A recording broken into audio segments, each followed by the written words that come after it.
Hello and welcome to the first in our three-part series highlighting CX-focused omnichannel operations in stores, brought to you by Manhattan Associates. I'm your host, Chris Walton, the founder and editor-in-chief of the popular retail blog Omni Talk and the former vice president of Target's Store the Future project. With me today is Brendan Witcher, VP and Principal Analyst, Digital Business Strategy for Forrester Research.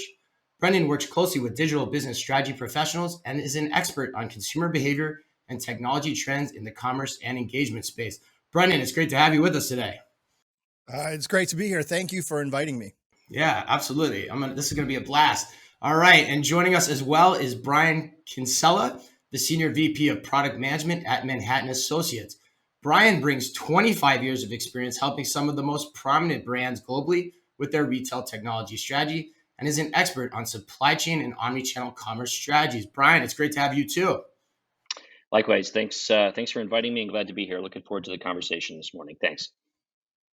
Yeah. So are you guys ready? I think I'm getting excited. I'm ready to talk omnichannel strategy with both of you. Hopefully, if I play my cards right, I can even get you guys into some vociferous debate. So I'll give it my best go here. All right, Brendan, let's start with you. In many ways, I would say this. In many ways, it seems like a no-brainer that retailers must buy into a channel agnostic digital first strategy at this point. And in a recently released Forrester report, you guys use to focus on the digital store, you overtly include physical experiences in traditional store environments as part of that quote unquote digital vision going forward. Why is that?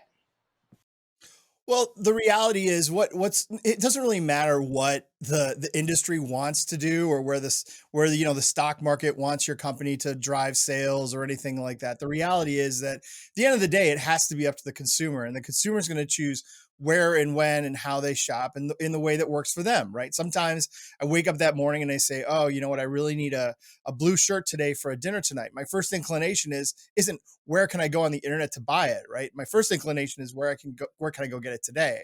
And so sometimes though, that's with that same retailer, I may say, where can I get a lamp that I've been thinking about for 6 months? Oh, they carry lamps. So, I'll go to the internet, see what they've got. Okay. And I'll get it in a few days. That's okay.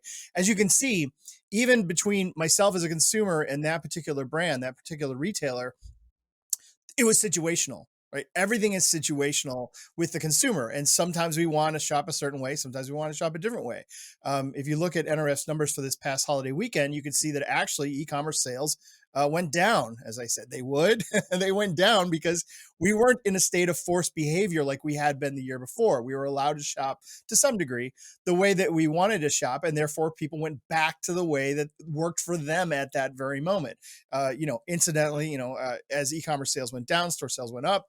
And so, this is just an example of what we're going to probably be living with for the rest of the duration of our lives, is that there will be physical and digital stores, part of the equation. Physical and digital stores. But tell me more though, because I think, the core tenet of that question too is, essentially you guys are saying that the physical experience has to be almost digitally laden now, more so than it was in the past, right? So how do you think about that in terms of, what that really means for everyone? Right. So when we cut a layer down from, is there a role for physical and digital channels? We cut a layer down into the physical side of things. We start to see that absolutely the stores are not serving consumers in ways that they should expect them to serve them. In fact, they're not even serving retail operations in many ways. The paper that I just wrote with Forrester identified 42 different ways that the physical location is failing retail. Now, that should surprise no one, because we launched, the big box sort of big retail store was launched in the 1800s. And, we put things on shelves. We had people grab them and go to a cash wrap station and leave. Like, that model really hasn't changed in 200 years.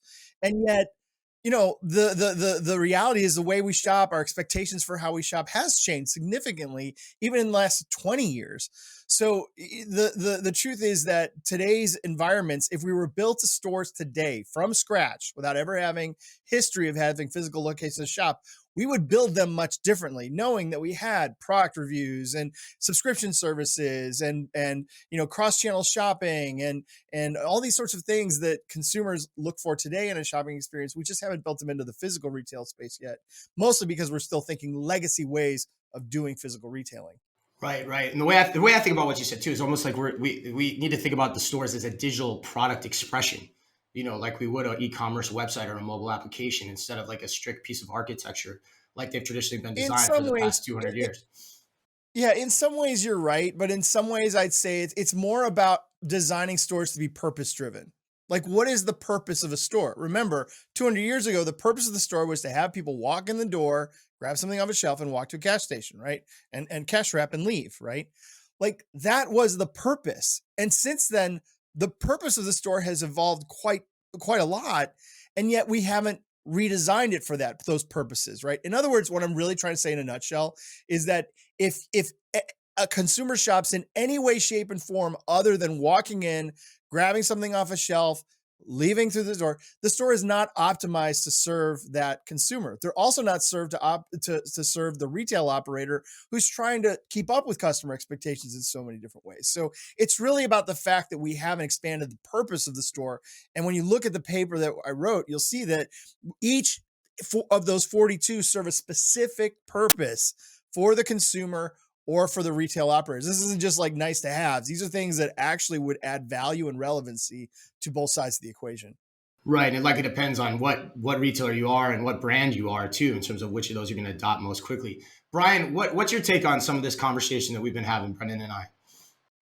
Well, I think one way to look at this is, back to Brendan's example of the blue shirt and the lamp and so forth, is that I think what's happening more and more is that deliverability and fulfillability of a product is becoming a key attribute of the shopping experience.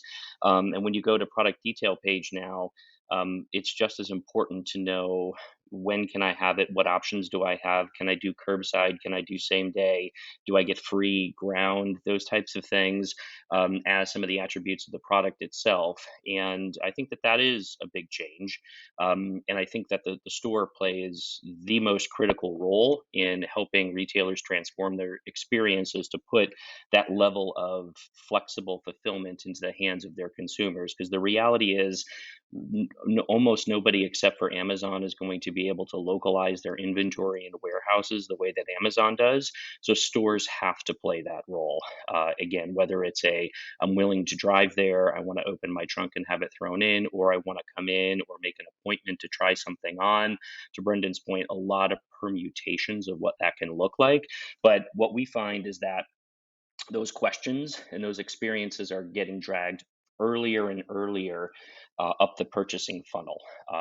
Back to hey, when I first start the research experience, one of the first things I may want to say is, I need it in the next 2 hours, or I want to know. I only want to see products that I can go pick up in stores that are within 10 miles of where I am right now.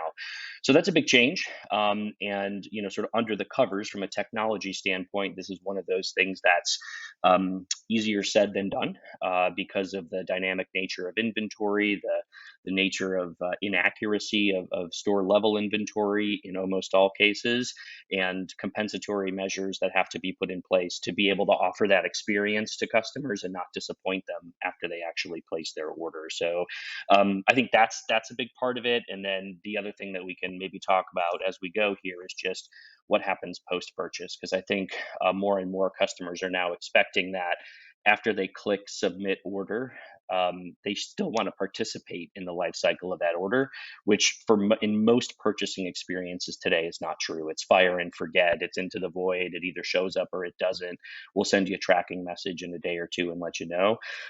But I think that that's evolving, and expectations are rising along those lines. So.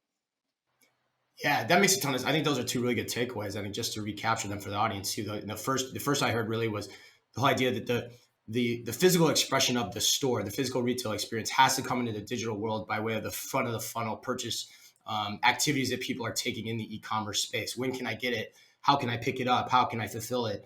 But the other point too, which I definitely want to come back to, is I think it ties into many of the 40 different things that Brendan said in terms of what a store can be. Is this move towards what is all the post-purchase activities that we need to give to our customers to give them the experiences they want, and how does the store play into that new role that's being defined in much different ways than we've seen in the past? So we'll go into that too. So Brendan, I think to that point, I think it raises my next question for you, which is, there was an interesting quote I found in the report, which is, You said getting experiences right in stores matters more than surprise and delight.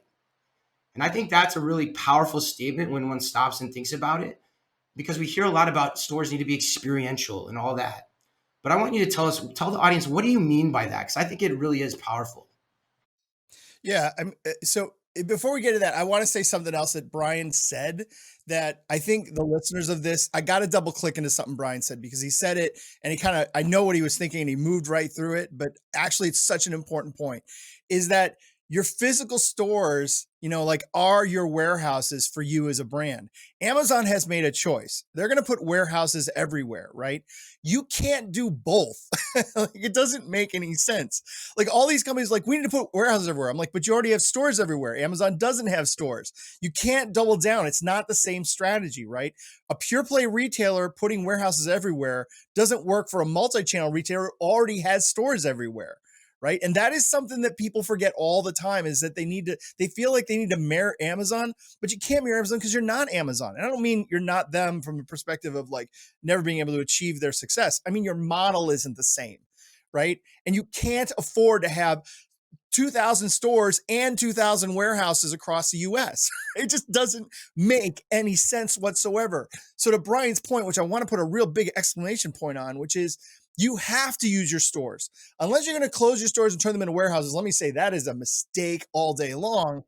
The reality is that, you don't want to chase a leader in a space. You want to find your own space, your own competitive advantage. Use your stores as assets. Don't think of them as liabilities. You already have the square footage you need to start doing Amazon-esque type experiences. You just need to figure out how to get it done. You're already mostly there. Right? It's just a matter of shifting your thinking about things and thinking, we don't have to be Amazon. We have to be this other thing. So let me get back to your point about experiential things and surprise and delight, getting experiences right. So the truth of the matter is that most consumers aren't going to walk into a store and have the kind of moment that they go home and, they're sitting at the kitchen table and someone goes, "Hey, honey, how was your day? You know what?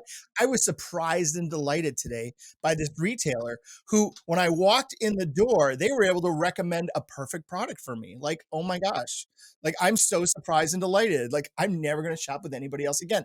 That conversation is not going to happen.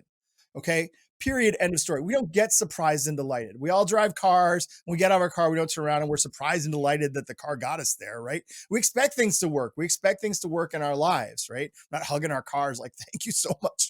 You made my day," right? We're moving through life. And if we go into a store, there's a little robot there that says, "Hi, Mr. Witcher, welcome to our store." I mean, I may go, "Oh, that's cute," right? But it adds zero value, right? Nobody's going to walk into a store and go, "Oh, you don't have a robot saying my last name? I'm out of here," right? Or we don't have virtual reality. We don't, like, nobody's leaving your store because you don't have virtual reality in your store, like, right? Come on, but everyone's like, "Oh, virtual reality and all this." It's like, look, that's not why you're losing customers. You're losing customers because they're standing in a pickup line for 40 minutes to pick up their order. Or when they came into your store for a buy online pickup store order, the order was wrong, right? You didn't pull the right item, right? Or you didn't give notification in time. Like, these are the things that consumers expect. Over 50% of consumers expect notification within an hour that their pickup order is ready, right?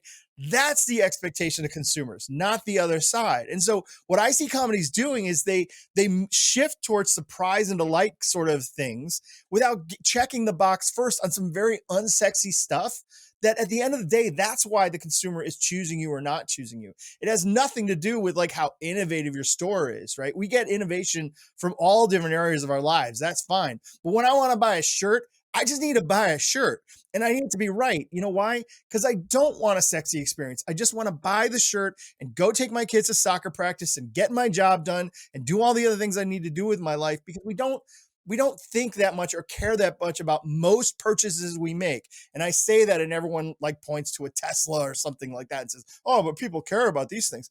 There are 16,000 individual items in the American household, 16,000, from the Q-tips to the paper clips to nails in our wall to everything that we have, right? And we care about maybe 3 of them, maybe, right? Maybe our computer, maybe our dog, and maybe our phone. Somebody said, somebody said children once. They were in the audience, like, "What about our kids?" I'm like, "Did you buy your kids? Do we have to have a conversation about that?" Right? Like, well, the things we buy, we don't care that much about them. Right. Yeah, right. We don't care that much about them. And that means that we just want a good experience and we want to move on. That will keep us loyal. That's enough because there's so many companies that get the experience wrong, right? So Right. that's And kind of the way I would think of it. and I think the through line to me in that too is like you've seen studies too that say like generally speaking, if the consumer has the choice, they want their experience to be self-serve. They want it to be easy for them to do it from start to finish. And that's a really key Yep. piece or element underlying what you're saying. Brian, what do you think? Well, yeah, I mean, I to maybe combine a couple of the ideas with a short little story here. I was catching up with one of the guys who used to work with us here in Manhattan, who left 6 or 9 months ago, and a lot of times we'll just sort of swap little, email or text stories of when we're out shopping and kind of how things work or not work and those types of things. We're a real fun crew.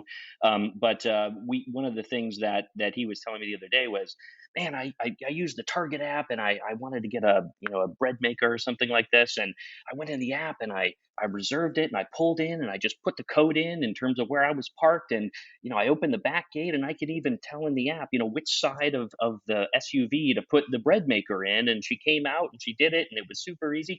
So there was an element of surprise and delight in there, although not it's a Canada Goose store. I walk in and I go into a 50-degree below zero room, for a while to try out the code. I mean, those types of experiences kind of few or far between. But to Brendan's point, if you can get the execution really seamless and really smooth, it's a little lower grade surprise and delight. But that clearly resonated with him. And the next time he needs to buy a relatively expensive household goods, who's going to be sort of top of mind for him? It's going to be Target. So I think that there's some of that there as well.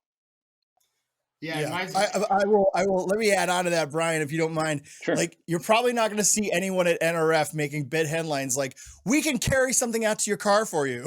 You know what I mean? Because that's what that just broke down to, right? Like, that's the thing. It's not that sexy, right? Someone carried something out to my car for me, right? Right, Like, exactly. that's really what it came down to. And Yeah. this is what I mean by innovating within the unsexy stuff is kind of sexy right now. Like, that's what you need to do to win customers, is just to add value to their lives, especially perceivable value.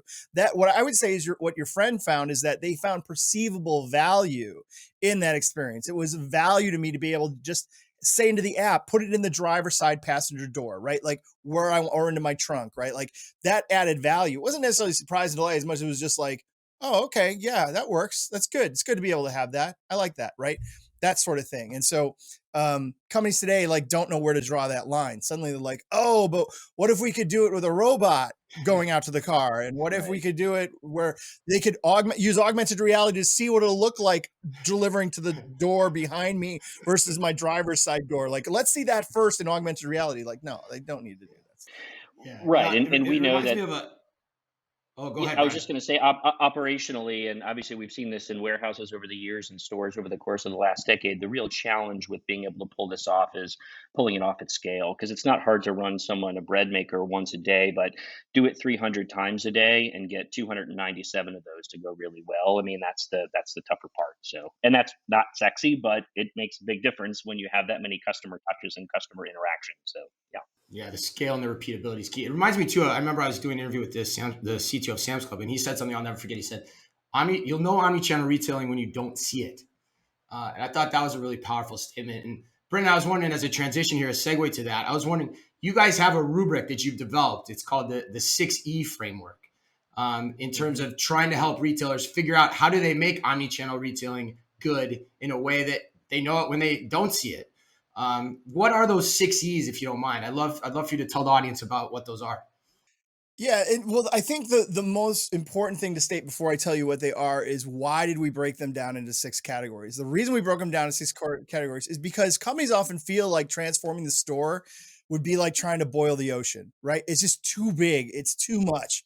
Like, it's too much to think about. And most companies plan for store transformation in, like, Thursday morning meetings where they're all like conceptualizing things and it's all in the cloud. There's no real strategy behind, like, well, we could do this and we could do that. And then they end the meeting with, we should talk more about this, right? Like, That's what slows people down. That's the muck and the mire that companies get stuck in, and don't get them going forward because they can't put together like some sort of a cohesive plan that makes sense.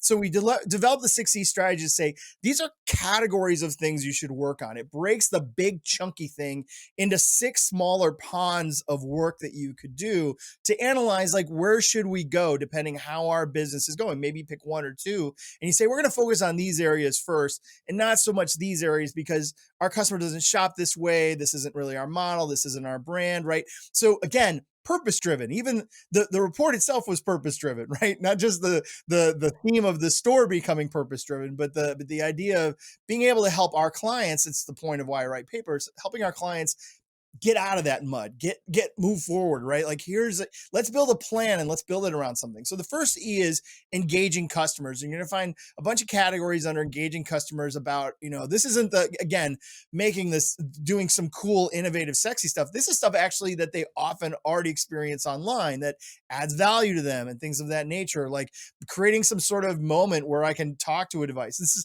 is actually going to be powered a lot by computer vision and natural language processing, things that are not in the future. They're happening right now, right? That kind of stuff. Again, I'm a practical analyst and nothing else. So everything I wrote about was very like, you could do this stuff right now.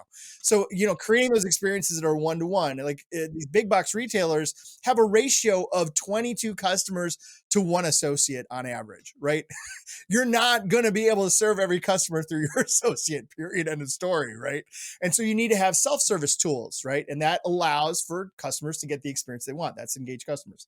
Number 2 is emulate e-commerce. And this is where you're going to find those things on the web that people say, like I get value out of this on the web. Why can't I find it in the store? And 2 examples of that would be, for example, product reviews, right? We know consumers use product reviews online to make buying decisions. And yet most companies, Amazon aside, do not bother to put any product reviews into the store. Why? The consumer hasn't changed. Do you think they're not going to get value because they're in a physical location? They still would like to know what people think of this product. And yet we haven't done that, right? Or subscription services. I mean, how many times can you go to the website and sign up for a subscription service for something and say, you know what, I would like this every month. But how many times would you be able to go into a store and tell an associate, you know what, I like this item a lot. Can you set me up to have this delivered to my house every month?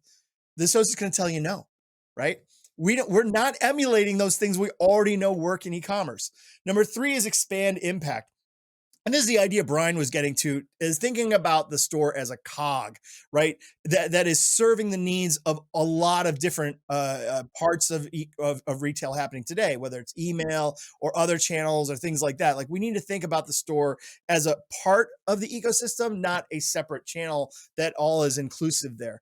The number 3 is empower associates. Look, let's say 2 things are not going away anytime soon: stores and the labor and the associates associated with that labor. It's true that we have different things that are keeping labor costs down, like self-service, checkout, and things like that. But the reality is we're going to still have this on our P&L line. So wouldn't it be a good idea to optimize that cost, right? Like it's a huge cost for those companies and they're just like, yeah, we're not going to make investments here. Like it's a sunk cost, do something with it. So making them smarter. There's nothing worse than a consumer walking in and knowing more about the products than your associate does, right? That doesn't inspire trust. It doesn't inspire value. And that's why we've gotten away from consumers believing that. Number 5 is execute operations. This is a lot on the side of doing those omni-channel capabilities of, buy online, pick up in store, and ship from store and all those things, and making sure that serves that sort of channel that's growing and growing and growing. And last, enable insights. It's surprising to me that even up until recently, pandemic bursts aside, e-commerce is still less than 25% of total retail. Still, it was only 16% before the pandemic, to give you a sense of that. And we've been doing e-commerce 20 years. That meant 80% or more of retail transactions were happening in physical stores. Yet we are light years away from being able to understand the in-store customer the way we understand the online customer. And we need to put those sorts of tools and technologies in the store to understand those behaviors, to understand what customers pulled off the shelf but didn't buy, right? Like if you're looking just at transactions, that's great, but I've already bought it, right? How many toilet seats does somebody really need, right? What's important is, what did I come into the store and look at, but then I put it down, right? And say, okay, well, maybe that person might be interested in that, right? That sort of experience. We do that online all the time, right? Someone browsed something, they didn't buy it, they bought something else. So this is the kind of things we need to be doing. And Brendan, what technology on that last point? I'm curious too. What are the technology you put forward in the paper that help with that specifically? There's two parts of that that I think are really important. Number one is that the customer, a lot of this, if you look at sometimes on LinkedIn, you'll find me putting out images and stuff like that, not necessarily in the papers because they don't translate well, but one of them is a wheel of this, and it actually creates these arrows that go around. It's because there's parts of this that connect to other parts of that. Like one of the things I talk about really deeply in the paper is that you have to be able to create trust with your customers to do this, right? Like I always joke, like no one ever signs out of Amazon. No one ever clears their cookies and signs out of Amazon and shops the Amazon website that way. Why? Because it's a horrible experience, right? And you don't get anything that you want. You don't get anything you need. You get no value from it. So people don't sign out, right? You have to have that same mentality of saying, how do we provide so much value that the customer wants us to know that it's them? Right? When they walk into a store, I would love to tell, I'm just going to pick someone out of thin air, Dick's Sporting Goods, right? That I'm interested in buying a soccer ball today when I walk in the store, but there's no way for me to communicate that to somebody. There's no way for me to say that, right? If you put something there, I would do that, right? Or if you put something there that said, I want to see if you have any discounts that may influence my shopping today, there's nothing there to do that with, right? So we've actually caused our own problem by not digitizing the store and making it more engaging and allowing customers to share with us they want. So when I get to that sort of like aisle and pull something off a shelf, I've already self-identified myself. I'm saying, I'm Brendan, I'm in your store, I'm here, and I'm okay that you know that I'm here. And I pulled something off your shelf. I looked at it, I put it back, and I didn't buy it, right? Again, remembering these aren't little siloed mini things. You have to think about the entire customer journey. That's why I'm a strategist. It's about thinking about how the whole watch works, right? And how the springs and the cogs and everything make everything else turn. And so once you can do that, that's when you get to that next level of analytics, because it's identifiable data, not just aggregated, anonymous, directional data, but specific data about Brendan and how Brendan behaved in the store that allows you to create better personalized experiences later down the road. Yeah, it makes a ton of sense. Brian, I'm curious too, as you listen to Brendan describe that, and the one that I thought I found particularly germane to, your work at Manhattan is really the one around emulating e-commerce. I was wondering if you could maybe, as we close here, because we're running a little short on time, but as we close this session, I'm curious, like how did you think about that when he described that and the types of work that you're doing at Manhattan? Well, a couple things. One, we certainly hear from our customers that are looking to go through some sort of digital transformation in their stores, that they'd like to provide the store associates with more tooling to be able to understand when they're interacting with the customer, who they are, what they've purchased, what they've returned, what their lifetime value is, and those types of things. And so there's obviously tooling that you could provide the end customer in the store to do some of that, but there's also some things you could give to the associates so that it's not such an anonymized experience, when they walk in. One other angle on this, though, I think, is to think about it from the inventory's perspective, because ultimately it's the customer chasing the inventory to some extent. You were talking about the technologies, Brendan, was about kind of what's happening in a store, and I pick something up and I put it down and so forth. We have a customer, an apparel retailer in Europe, sort of mid to mid plus price point. And they implemented RFID extensively on essentially every product. And I know that there's some natural eye rolling that happens when RFID is brought up because it's had such a up and down history over the course of the last 15 years. We're certainly seeing a resurgence of interest over the course of the last 24 months across, our customer base, not so much for the distribution center, but certainly for the store. One of the interesting use cases they were sharing was when they see a dress go from the rack to the fitting room and then back again a certain number of times, it indicates to them that there's a sizing issue with that garment, and they need to look at that and adjust the sizing or go back to the originator, the supplier, and talk to them about this. So you can garner important insights just from the movement of the products in the stores. And then I think the other thing is, look, as Brendan was talking about the fact that we certainly saw some changed behavior this year with customers going back to stores. I think we could also believe that a lot of those journeys started on the digital property first, mobile and/or the standard page. And so the question then is how do I take a customer who's shopping my store digitally, but then wants to do a pickup, a curbside, and so forth, and how do I proactively position inventory into those stores, knowing that some amount of my digital demand that used to manifest itself as ship to address historically now manifests itself as pickup, curbside, same day, etc. It has a really large implications for your inventory strategy, how you think about everything from forecasting demand to proactive allocation of units into stores to how you replenish them. So I think we're starting to get into that chapter of, okay, if this is the new normal, then how do my inventory strategies need to adjust to optimize for that? Yeah. And then just to close it out here too, because you brought up in the beginning, and I promised that we'd come back to it. You mentioned the post-purchase angle to this. So tell us more about that in terms of what you just said, because you talked about the inventory on the front side of it. Now talk about how the store is interacting on that post-purchase side of things. Yeah, so it's we've done some surveys with our customer service, the customer service constituents and our customers, and asked them if you could give tools to your customers to change an order after they submitted it, what use cases would you like to support? Kind of stack rank those for us.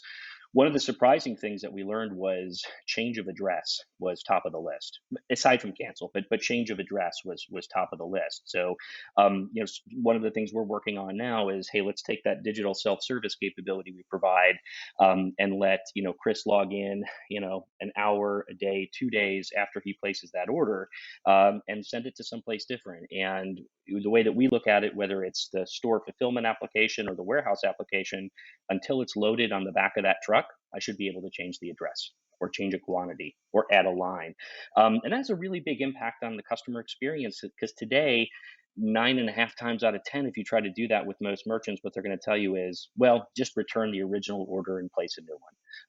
Which it's easy, but there's a lot of extra shipping costs. You can think about the ESG component of additional shipping costs, sort of for no reason. There's customer sat issues with that. There's labor costs involved in all those things. There's working capital issues because the inventory is now tied up going in circles, for a week or a week and a half from an unnecessary return. So really providing that agility and flexibility to the end customer until and even after they take delivery of the product, I think is maybe the next chapter of where we see this going. That's great. Glad I asked that question. All right, Brendan, close us up here. Last word, 30 seconds. What's your final takeaway for the audience watching?